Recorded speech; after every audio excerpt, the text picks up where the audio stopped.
여러분, 안녕하세요. 내가 칸질리의 듣고 왔다비나 원본 설명다 지면서인 man 못하다. man 못하다가 나오네 되면 디 나올라 마호푸 디 나올라 마강부로 표현의 가마 어떤 비바래. 나는 그 나이신비어 바타마 나온가 나가 나온테 디 나가 나올라 보나 보비어 마강네 진이 뮤리마 어떤 비에. 네, example 지면서인 웨이 씨는 테니스를 잘 치던데 마리아 씨도 테니스를 잘 쳐요. 웨이 씨가 테니스 고 강강 야이텔로 마리아가요 테니스 강강 야이텔라 마리아네 웨이네 나이신이에요. 보나 나 변피비래 테니스는 마리아 씨가 웨이 씨만 못해요. 테니스가로 마리아 씨가 웨이 씨랑 야이텔 바부. 네, 치리버 무디비어 말어 ဒီနောင်လောက်တော့မကောင်းဘူးဆိုတဲ့ဒါမျိုး tennis ဆိုရင်တော့မာရီယာကဝေလောက်တော့မရိုက်တတ်ဘူးဝေလောက်တော့မတော်ဘူးအဲ့လိုမျိုးလေးဘာသာပြန်တော့မယ်နော်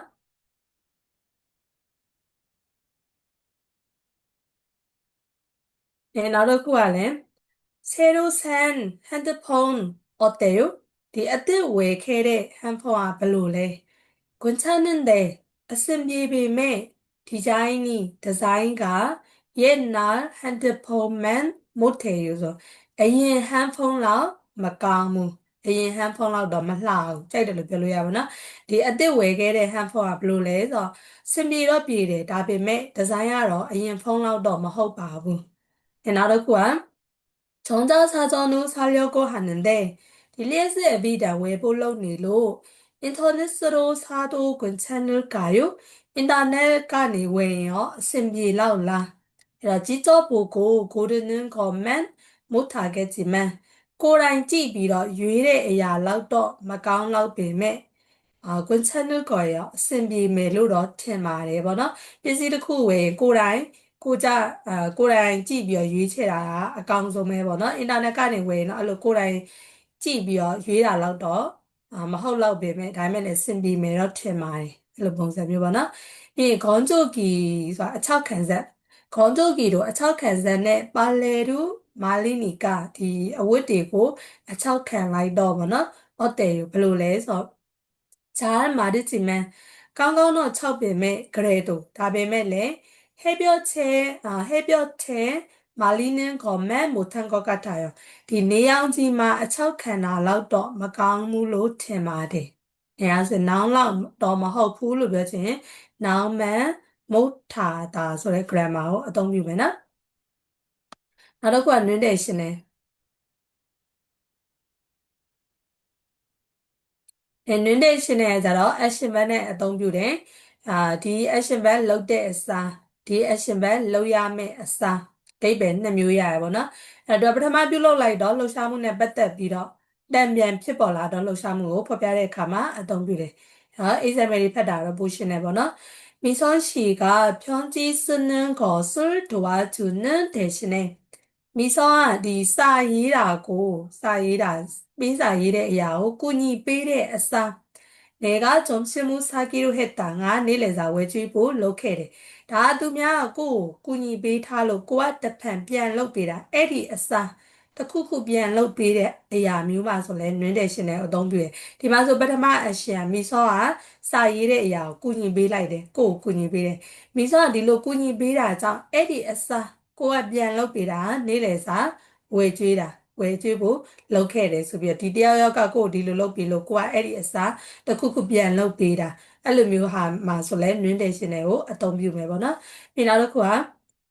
우리는ကျွန်တော်တို့တွေကတော့ဒါရင်ဝဲစာ보다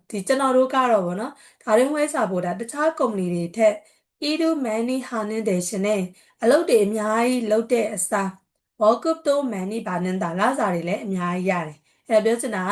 သူတို့ကတခြားကုမ္ပဏီနဲ့နှိုင်းယှဉ်လို့ရှိရင်တခြားကုမ္ပဏီထက်ဆိုင်သူတို့ကအလုပ်တွေအများကြီးလုပ်ရတယ်. အဲ့ဒီအစားသူတို့ပြန်ရတာလစာကလည်းတခြားကုမ္ပဏီထက်ပို့ပြီးတော့များများရတယ်. အဲ့တော့သူတို့ဒီလိုလုပ်တွေပို့ပြီးတော့လုပ်ရတဲ့အစားအဲ့ဒီအစားလစာလည်းများတယ်ပေါ့နော်. 나루과 이루 이지 시작하는 대신에 이지 끝낼 수 있다. 알로고 소소 싸래 에싸 소소 아비다 나이네 보나. 알로고 소소 싸라이 돼. 에리 에싸 고변래야 시다가 알로디고 소소 아비다 나이네 송다 나이네. ဒါမယ်နော်တိုက်ရိုက်ကြီးဒီတိုင်းကြီးပြန်လိုက်ရင်တော့တစ်မျိုးကြီးပေါ့ဒါပေမဲ့အဲ့လိုမျိုးသူကနည်းနည်းလေးဒီလိုကွာဒီလိုလောက်လိုက်တဲ့အစားပြန်လည်းတန်ပြန်ရတာကဒီလိုရှိတယ်အဲ့လိုမျိုးဟာတွေဆိုရင် non traditional ကိုသုံးတယ်တယောက်ယောက်ကဒီလိုလုပ်ပေးတယ်အဲ့ဒီစားကွာတန်ပြန်တစ်ခုခုလုပ်ပေးတယ်ဆိုလဲ non traditional ရမယ်နော်ဒီနောက်တစ်ခုကနဲ့အပေါ်အထက်ကကြအဲ့လိုမျိုးကိုကဒီလိုလုပ်လိုက်တယ်အဲ့ဒီအစားတစ်ခုခုပြန်ရတာမျိုးဆိုရင် non traditional ကိုသုံးတယ်နောက်တစ်ခုကကြတော့ 나는 대답을 하는 대신에 나로 앞이고 피하며 싸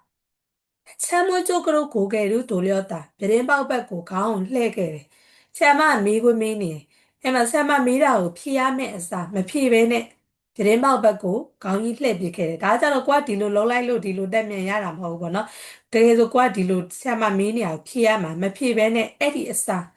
가운이 왜 베렌바우 받고 레비게라이데. နဲ့ဒါကြတော့မြန်မာနဲ့တိုက်ရိုက်ဘာသာပြန်လို့စင်ပြေပါတော့။ဒီအမောနီနဲ့ဥရီတို့ရာတဲ့ချင်းတဲ့ရှင်နဲ့ဂျီပန်ချုံဆိုတို့ရှိကီဆော့တာ။အမောနီနဲ့အမေကတော့ဥရီတို့ငါတို့တွေကိုရာတဲ့ချင်းတဲ့ရှင်နဲ့စူပူကျိမ်းမရမယ့်အစားဂျီပန်ချုံဆိုတို့ရှိကီဆော့တာအိမ်တရှိကိုခိုင်းခဲ့တယ်။ကိုကဒီအမေမကြိုက်တာတခုခုတွေအပြစ်တွေလောက်ထားကြရပါတော့။အဲ့တော့အမေကပုံမှန်စဉ်စုတယ်ဒါပေမဲ့ဒီတစ်ခါကျအမေကစူပူကျိမ်းမတော့မလုပ်ဘူး။အဲ့ဒီအစားဒီ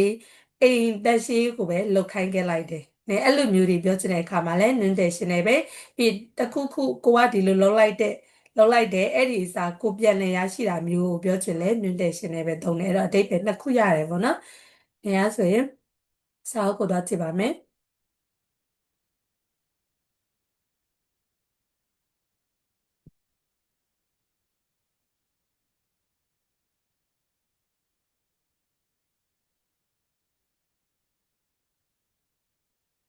အဲစာမျက်နှာ130မှာ 칸드가 표를 사는 대신에 저녁을 사주세요. 람만 외래 아싸 야자 외주바. 네, 에마스 에리 아싸 바우벼즈나래 대화 패치면 보나. 리에시 뮤지컬 춘년 전이 아주 감동적이라고 하던데 보셨어요? 리에시 뮤지컬 뮤직계 보나 뮤직계 춘년 전 살라나메라. 에디 뮤직계 춘년 전가 아주 감동적이라고 하던데 야오 ဒီစိတ်လှုပ်ရှားစရာကောင်းတယ်လို့ပြောကြလို့보셨어요? 혜인မကြည့်ရသေးပါဘူး그렇지 않아도အဲ့လိုမဟုတ်တာမှ한번보고싶었어요တခေါက်လောက်တော့ကြည့်ချင်နေခဲ့တာ 보고 친구가 그러는데 집이요 변라래 땡해지야 묘로 무대와 의상이 아주 아름답대요. 디 스테이스네 뭐나 의상가 디 옷살이 뮤직에ဆိုင်တဲ့ 두루 잘란에ဆိုင်တဲ့ 옷살이 뭐나 옷ပုံစား ပုံတွေက 아주 아름답대요.အရန်ကို လှတယ်တဲ့. 노래와 춤은 말할 것도 없고요. တချင်းနဲ့ အကကတော့ ပြောစရာတောင်မလိုဘူးတဲ့. 한국말로 하는 공연인데 제가 이해할 수 있을까요? 코리아 스간의 멸의 표비왜 피다장 자바가 나래 나임바말람 일본어로 듣는 것만 못하겠지만 제발 바라자가라우 나타나라우 또 디마홀라우 베메 버나 남래 나이라우 베메 자막이 있으니까 사람도 바래 어쩌장 이해할 수는 있을 거예요. 나래 나임바레메 그럼 나중에 제가 예매할게요. 자마 lem마고 조회라이메. 제가 표를 사는 대신에 자마 lem마 외래 싸 제임스 씨가 저녁을 사주세요. 제임스가 야사 왜 주의봐. 네, 에러 디니아마 별에 대신에 하자로 아 lem마 외메 에리사 니아랑 가오 야사 병왜 주의. 네, 디로 lâuလိုက်တဲ့ စားဒီလိုတော့ပြန်လုပ်ပြီးဆိုတဲ့ကိုကဒီလိုလုပ်တဲ့စားတမြန်လုပ်တဲ့နင်းတဲ့ရှင်တွေကိုအသုံးပြုထားပါတော့။ညာဆိုအဝီကိုပြန်သွားကြည့်မယ်နော်။အဝေးကြတော့ဒါမှအပကတော့ဂုံရောပိုစထော입니다ဖျော်ဖြေပွဲပိုစတာဖြစ်ပါတယ်။ 보기에서 우브마니마 알마저 어위루 골라 마가네 서글롱 유체비로 빈칸에 쓰십시오. 꼴렘마 예바. 네, 에마저 작품사 누비냐 레야리 벼즈나오나 우투리로 리사카리로 솔레두로 작품로에 뜬사비 콜로야에. အဲ့တော့ဒီမှာဆို 작품명사 누비냐 레야 나메서 다음에မြန်မာလိုကြီးတဲ့မျိုးအဲ့တော့ဒီမှာကတော့ပြဿ မျိုးဆိုရင်တော့ပြဆက်နာမည် musical ဆို musical နာမည်ဇာတ်ကားဆိုလည်းဇာတ်ကားနာမည်ပြောလို့ရပါဘောနော်အဲဒီမှာကတော့ပြဆက်ပုံစံမျိုးဖြစ်မယ်ထင်တယ်အဲ့ဒါဂျာဖွင့်မြောင်းဆိုတာပြဆက်နာမည်ပေါ့ဒီကွာလမ်ရောလျောင်းဆိုတာကြည့်ရှုရမယ့်အသက်အရွယ်ဥပမာ10နှစ်အောက်တွေမကြည့်ရဘူးလား18နှစ်နဲ့အထက်တွေကြည့်ရမှာလားအဲ့လိုမျိုးပေါ့နော်အသက်အရွယ်ကန့်တက်ထားတာကိုပြောချင်တာပြီးဂုံရောကျန်ဆိုတာဖြောပြပွဲနေရဂုံရောဤရှိဆိုတာဖြောပြပွဲပြသမယ်ရက်ဆွဲပြီးဂျာဖွန်ဟေဆောလ်ဆိုတာဒီဇလန်အချင်းကျုပ်ဇလန်အမီပုံစံမျိုးပေါ့နော်အဲ့မှာဆိုဒီမှာပိုစတာလေးပြထားတယ်အဲ့ပိုစတာမှာသူနဲ့သက်ဆိုင်တဲ့ OV တွေကိုရေးပြန်မှာအဲ့မှာဆိုရင်ဟွန်ဘူဝါနိုဘူဟွန်ဘူဝါနိုဘူဆိုတာသူတို့ရဲ့ဒီပြဆက်ရဲ့နာမည်ပေါ့နော်အဲ့တော့သူကဂျာဖွင့်မြောင်းဇလန်နာမည်ပေါ့ပြောရမယ်ဆိုဇလန်နာမည်ပေါ့နော်ပြီးဒေဂုကျန်ဒီပြဆက်ယုံကြီးမှာလုပ်မယ်ဆိုတော့အဲ့ဒေဂုကျန်ရဲ့နေရာမှာဂုံရောကျန်ဆိုဖြောပြပွဲကျင်းပမယ်နေရာပြီး2009ခုနှစ်8လပိုင်း23ရက်နေ့3နာရီရတိုင်း9နာရီအဲ့လိုမျိုးဆိုရင်သူကဂုံရောဤရှိဖြောပြပွဲပြသမယ်ရက်ဆွဲပေါ့နော်ပြီးရင်ချီဆေးဤဆန်ကွာလမ်ကွာဆို9နှစ်အရွယ်နဲ့အထက်ကြည့်ရှုသူတွေပဲကြည့်လို့ရမယ်ဆိုတော့သူကကွာလမ်ရောလျောင်းကြည့်ရှုရမယ်အသက်အရွယ်တွေပေါ့နော်ပြီးဒီပါဆိုရင်ဇလန်အမီလေးကိုဖော်ပြထားတယ်အဲဆိုသူကဂျာဖွန်ဟေဆောဇလန်အမီပေါ့ရမယ်နော်အောက်ကလည်းအတိုင်းပဲခွမ်ကိန်းနဲ့ကော့ကီရီဆိုဆက်ဆက်မှုရှိတဲ့အရာချင်းချင်းရုံးပြောတာရှိဖြူချိတ်ဆက်ပါအဲ့မှာဆိုရင်ဒီမှာဒါဖြိုလေးလက်မှတ်လေးပေါ့နော်အဲ့တော့ချင်းနှင်းကျုံးဆိုတာသူ့ရဲ့ဂျာဖွန်မျိုးဇလန်နာမည်ပြီး2008ခုနှစ်ဘာညာအဲ့ဒါလေးကကြတော့ဂုံညောဤရှိပေါ့ဒါလေးကကြနော်အပေါ်ဟာလေးကဖြောပြပွဲရက်ဆွဲပေါ့နောက်တစ်ခုကခုနှစ်ကူကျန်မြို့သားပြဆက်ရုံမှာကျင်းပမယ်ဂုံညောကျန်းဆိုဖြောပြပွဲနေရအဲ့ဒါလေးပါပဲနော်အဲ့ဆိုမွန်ပေါ်ရောင်စစ်ကိုဆက်သွားပါမယ်မွန်ပေါ်ရောင်စစ်ကမန်မို့ထားတာဒီနောင်းနဲ့တွဲမယ်နောင်းလောက်တော့မဟုတ်ဘူးဆိုတဲ့ပဲနော်ဒါအောင်ကရမှုပို့ကိုအောက်ပါပုံကြည့်ပြီးတော့ဒေဝါရီဝန်ဆောင်ဟာရှိချစကပြောပြီးပြီးဆောင်လုပ်ပါနံပါတ်1ကရုံဆွတ်မိလိုက်တယ်ဂျုံဝိရှိအီစာကန်ကြည့်ပွန်အော်တဲ့ရောပြောင်းသွားတဲ့ပြောင်းလိုက်တဲ့အရာဘလို့လဲပေါ့ခွဲစားရဲစောကကပ်ကင်းဟန်တဲ့ကုမ္ပဏီကနေနီးတော့နီးပေမဲ့ဆဲတို့အီစာကန်ကြည့်ပြီးအစ်စ်ပြောင်းလိုက်တဲ့အိမ်ကအီဂျွန်ဂျီမန်မို့တဲ့ရောအရင်အိမ်လောက်တော့မကောင်းဘူးရမယ်နော်ပြီးနောက်တစ်ခုကဒီမှာဒစ်ကီပြီးရင်စစ်ကီဒစ်ကီနဲ့စစ်ကီကိုနှိုင်းယှဉ်ထားတယ်ဒစ်ကီက95မှရတယ်စစ်ကီက80ပဲရတယ်အဲ့တော့ရီရဲ့မေးလိုက်တယ်မာရီယာရှိနဲ့ဒစ်ကီဆုံးချောကီဂျိုနေရောစစ်ကီနဲ့အတဲရောမာရီယာရှိက listening အမှတ်တွေကကောင်းလိုက်တာ writing ကရောဘယ်လိုလဲဆိုစစ်ကီနဲ့ဒစ်ကီမန်မို့တယ်ရောwriting ကတော့listening လောက်တော့မကောင်းတကယ်လို့ကပြောချင်တယ်စစ်ကီတိုဂျိုကီနဲ့ဟန်တယ်ပေါ့ writing လည်းကောင်းတော့ကောင်းပေမဲ့တစ်ကီမဲ့မို့တယ်ရော listening လောက်တော့မကောင်းဘူးရမယ်နော်ပြင်ဆမောကြတော့ဝေးနဲ့ James နဲ့ basketball ဆော့နေတယ်အဲ့တော့မီဆော့မေးလိုက်တယ် James ရှိ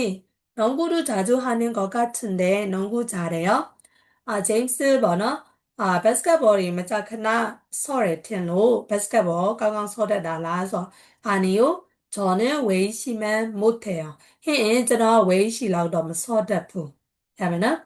아비 사바자로 여기 음식 맛있지요 디디야 사다우리 야다 시렘라래 맛있기는 한데 야다 싫어 시비매 엄마가 만들어준 음식만 못해요. 미쳐 비례 사다우리 라우도 마가마부.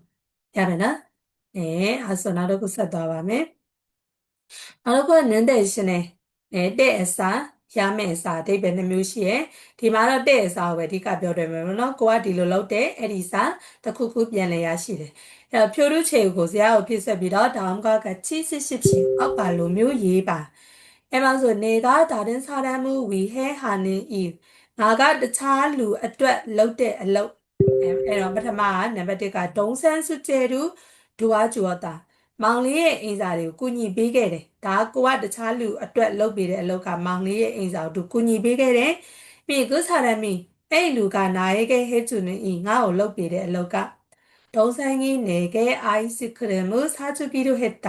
မောင်လေးကငါ့ကိုရေခဲမုတ်ဝယ်ကျွေးဖို့လုပ်ခဲ့တယ်အဲ့တော့ကိုကမောင်လေးကိုအင်စာတွေကူညီပေးခဲ့တယ်အဲ့ဒီအစာပြန်လည်ရရှိတာကရေခဲမုတ်မောင်လေးကဝယ်ကျွေးခဲ့တယ်ပေါ့နော်အဲ့ဒါလေးကို nutritional နဲ့ဆက်မှာဇာတ်ရဲ့အောက်မှာဆက်ပြထားရနော် 내가 동산 숙제를 도와주는 대신에 동생은 나한테 아이스크림을 사주기로 했다. 나 막내의 인사를 꾸니 비례했어. 막내가 나고 이게만 외주고 놓게 돼. 내가 친구에게 점심을 사주었다. 아, 등에 좀 일해서 외주게 돼. 에리사 변야시다가 친구가 나에게 영화를 보여주기로 했다. 땡에지아가 요신비아 베이보 로케레. 에라 눈대신에는 세면서인 내가 친구에게 점심을 사주는 대신에 바스타니네 라이시암로나 디다음에 사주는 대신에 친구가 나에게 나마모 나한테 영화를 보여주기로 했다. 달리베. အဲ့ဒါဆိုနံပါတ်3ကတော့3နဲ့4ကတော့ကိုယ့်အနေကိုဖြည့်ကြည့်ပါဦးเนาะဒီမှာဆိုရင်3မှာတော့ငါတခြားသူအတွက်လုပ်ပေးတဲ့အလုပ်ကိုတော့ရေးမပြထားဘူးအဲ့ဒီလူကငါ့ကိုလုပ်ပေးတဲ့အလုပ်ကိုတော့ရေးပြပေးထားတယ်친구는 우리 집 대청소를 도와주기로 했다တကယ်ကြီးကငါတို့ရဲ့အိမ်대청소ဆိုတာတအိမ်လုံးတန်ရှင်းလောက်တာပြနေရာကွက်ကြားမရေးပေါ့နော်ဒီတိုင်းကိုယ်အခန်းလေးပဲကွက်ပြီးလောက်တာမဟုတ်ဘူးတော့ကမျက်နှာချက်တွေရောရေခဲတစ်တာတန်းရှင်းရာတွေရောအကုန်လုံးပေါ့နော်တန်ရှင်းတွေတအိမ်လုံးနေရာကွက်ကြားမရွေးလောက်တာမျိုးဒေချုံဆိုလို့ခေါ်တယ်အဲ့တော့တကယ်ချင်းကငါတို့အိမ်ဒီတအိမ်လုံးတန်ရှင်းလောက်တဲ့နေရာမှာသူကကိုညီပေးဖို့လုပ်ခဲ့တယ်အဲ့တော့ကိုကဘာလုပ်ပေးလို့အဲ့ဒီအစားတကယ်ချင်းကဒီလိုလုပ်ပေးခဲ့တာလဲဆိုတာကိုနင်းတက်ရှင်းနေသုံးပြီးတော့ရေးပေးအောင်မယ်နော် 네, 나도 말하기를 세다밤에 다음 표를 보고 아바지하고 집이러 보기와 같이 우바말로며 뮤지컬 인어공주와 뮤지컬 인어공주네 영국 인어공주를 디벼셋 인어공주가 예두마 민드밀리우야나 인어사 예두마 디 인어공주를 비교해서 나이신비러 이야기해봅시다.စကားပြောကြည့်ကြရအောင်. 네, 에마소비아 디 세알리레마 뮤지컬 인어공주네 영국 인어공주 나이신타의 내용사အကြောင်းအရာ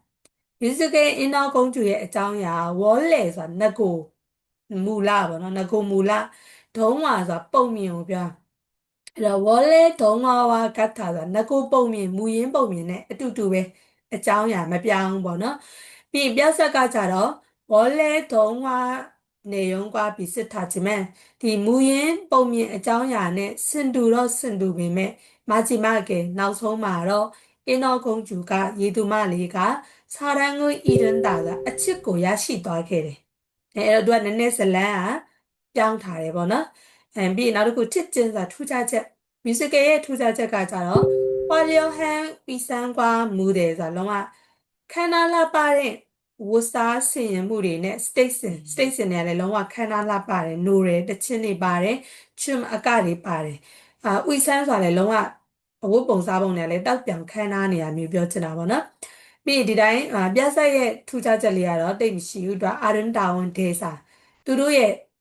ဒီလှပတဲ့ dialogue သူတို့ရဲ့ ဇာတ်ကားထဲမှာပြောတဲ့ dialogue တွေအရန်ကိုလှတယ်ပေါ့နော် ပြီးနောက်တစ်ခု 장소, 뮤지컬의 ဘယ်နေရာမှာကျင်းပမှာလဲဆိုရင် 오베서 대극장 ထိုင်ခုံ 500 ဆန့်တဲ့ ပြဿရုံအကြီးကြီးမှာကျင်းပမှာ 영국어자로 50서 소극장,ထိုင်ခုံ 50배ဆန့်တဲ့ ပြဿရုံအသေးလေးမှာကျင်းပမှာပေါ့နော် 미 가격, 세노아자로 뮤지컬 5만 원에서 15만 원, 5,000원တသိန်းခွဲအထိ ရှိရပေါ့နော် 영국 뼈사가자로 2만 원에서 4만 원, 1,200원 1,400 ကြားမှာ ရှိတယ် 네, အဲ့ဒါလေးတွေကို နှိုင်းယှဉ်ပြီးတော့ အောက်မှာ ဒီ ကွက်လက်လေးတွေ လိုက်ဖြည့်ရုံပဲ ဒီလောက်ကတော့ လုပ်တတ်မယ်ထင်လို့ လုပ်မပြတော့ဘူးเนาะ 네, ဆက်သွားပါမယ် နောက်တစ်ခုက listening အဲ့တော့ listening ကတော့ ဒီခြေလို့ထုံးစံတိုင်းကြော်လိုက်ပြီ အဲ့တော့ နံပါတ် 2ကို ဆက်သွားမယ် နံပါတ် 2က 여러분은 다음 공연들 중 아빠 표피웨이래가마 어느 것을 좋아하는지 배야오 짤들레소라 보기와 같이 써봅시다. 우바말로 묘 예지자야 네, 에마서 디마 표피웨이 묘사래 연극 야사시래 오페라 오페라 시래 뮤지컬 시래 콘서트 쇼베리 시에보나 비 인형구사 에요비아사구비아 에요비아사시래 판소리야로 코리아 요야 표피웨이 묘보나 ရှာကြည့်ကြည့်နော် ဖန်ဆိုတွေက ဘယ်လိုမျိုးလဲဆိုတာ အဲ့ဒါတွေရှိပြီး ဂီတာ တခြားအရာ ကိုကြိုက်တာရေးလို့ရပါဘောနော် အဲ့တော့ ဘူဂီလေးတို့က ဥပမာပေးထားတယ် 나는 오페라 보는 것을 좋아한다. writing ဆို writing ပုံစံမျိုးရေးထားနော် 나는 အဲ့မှာ writing မှာဆိုရင်စာရေးတဲ့အခါဆို 저는 လို့မရေးဘူး 나는 လို့ပဲရေးရနော်ကျွန်တော်ကတော့လို့ဘယ်တော့မှမပြောဘူး 나는 ငါကတော့ 오페라 보는 것을 opera ကြည့်တဲ့အရာကို 좋아한다. ကြိုက်ပါတယ် opera는 opera ကတော့ 아름다운 음악과 လှပတဲ့တေးဂီတတွေနဲ့노래တို့တေးသချင်းတွေကို 들을 수 있고 နားထောင်နိုင်ပြီးတော့ ပြီးဆန်းကဒီဝတ်စားဆင်ရင်မှုတွေနဲ့မူတဲ့တို့ state စင်ကလည်းပဲပွာလျောဟဲဆောခန်းနာလှပတဲ့အတွက်ကြောင့်ဘိုးကောတိုမန်ခီတဲမွနေတာကြည်စရာတွေကလည်းများတဲ့အတွက်ကြောင့်ဖြစ်ပါတယ်ခန္ဓာလှပပြီးပေါ့နော်ဝါလျောဟဲဆိုခန္ဓာလှပပြီးတော့ကြည်စရာတွေကလည်းများတဲ့အတွက်ကြောင့်ဖြစ်ပါတယ်나는 나로 슬픈 사랑 이야기를 좋아하는데 이 완해자 가운데 아치슬란리고 짤비로 오페라는 오페라가로 슬프고 완해비로 완해자 가운비로 감동적인 셀로샤자 가운데 사랑 이야기가 아치슬란리가 많이 나와서 아미아이 빠원의 어쩌자 좋다 까마리 ရမယ်နော်အဲ့တော့ဒီပုံစံတိုင်းလေးပေါ့နော်ကိုကဖြောဖြေဝဲတွေမှာဆိုဘယ်လိုဖြောဖြေဝဲမျိုးတွေကိုကြိုက်လဲဘာကြောင့်ကြိုက်တာလဲဆိုတဲ့အဲ့အချက်လေးတွေကိုသုံးပြီးတော့ writing နည်းနည်းလေးပဲရေးကြည့်အောင်မယ်နော်အဲ့ဆိုရင်ဒီလောက်ဆိုရမယ်ထင်ပါတယ်그럼 오늘은 여기까지입니다. 수고했습니다. 우리 다음에 만나요. 감사합니다.